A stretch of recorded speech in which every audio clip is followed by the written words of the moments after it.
Laura Loomer is a conservative activist, someone who has leaned into conspiracy theories that 9/11 was an inside job, among others, traveling with Donald Trump to New York for 9/11, traveling with him around the debates and whatnot. And Marjorie Taylor Greene, what Laura Loomer has said recently online is so extreme that Marjorie Taylor Greene is speaking out. Let me read you sort of this tweet thread here. Marjorie Taylor Greene writes, "This is appalling and extremely racist. It does not represent who we are as Republicans or MAGA. This does not represent President Trump. This type of behavior should not be tolerated ever.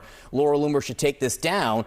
What is she talking about? Well, Laura Loomer put out a tweet. I'm not going to read the whole thing because it's racist, fully on racist. But she says, if Kamala Harris wins, the White House will smell like curry, among other things, Pete. So if Marjorie Taylor Greene is speaking out against you, what does that tell you? Who about the person you're taking on your plane in case of Donald Trump and Laura Loomer?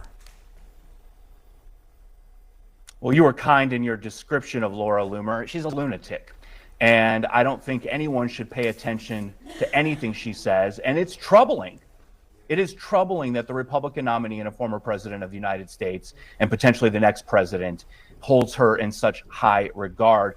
And the reason is because she feeds his worst impulses. That's what he wants. He feeds off of that type of rhetoric and those types of conspiracy theories.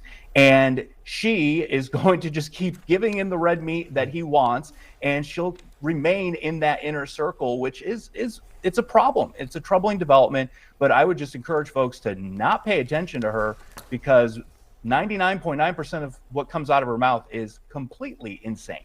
She's getting a seat on Trump's plane, Anna. Right.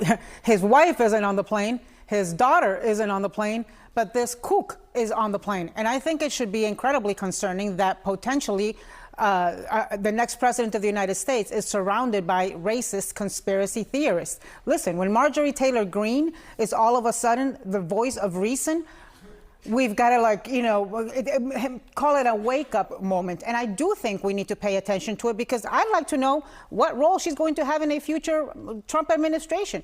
I'd like to know what kind of access she would have to the future possibly president of the United States. And by the way, I would tell Laura Loomer, I've been in Kamala Harris's house, and you know what it smells like? It smells like power. It smells like patriotism.